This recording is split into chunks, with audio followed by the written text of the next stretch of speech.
শুভ দুপুর বন্ধুরা। কালকে দীঘা থেকে ফিরেছি আর আজকে পুরো ঘর উলটপালট হয়ে আছে।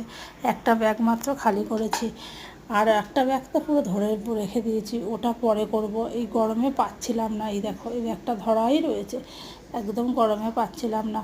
ওই ব্যাগটা খালি করে যা ছিল ওই ব্যাগের মধ্যে সব কিছু কেচে নিচে মেলে দিয়েছি। যা রোদের তাপ, হয়তো এক্ষুনি শুকিয়ে যাবে সব কিছু। চলো এবার চটপট করে আজকে কী রান্না করেছি তোমাদের সঙ্গে শেয়ার করে ফেলি। আজকে খুব গরম গো, বেশি রান্না করতে পারিনি, একদম অল্প রান্না করেছি। আর আজকে সোমবার, জানো তো, নিরামিষি খাওয়া হয় আমাদের সোমবারে। আর এই যে এই ছোটো হাঁড়িটা বাচ্চাদের জন্য ভাত করেছি, আর এই গামলায় আমাদের জন্য ভাত করেছি। আর বটবটি, আলু, কালো জিরা, কাঁচা লঙ্কা চিড়ে ভাজা করেছি, একটু চপচপ করেই করেছি। ডাল করিনি যেহেতু, যাতে মেখে খেতে পারি। আর এই যে ধোকা করেছি, ধোকার পিসগুলো এরম রেখেছি, আর একটু ঝোল ঝোল করেছি। চলো লাঞ্চটা করে নিই।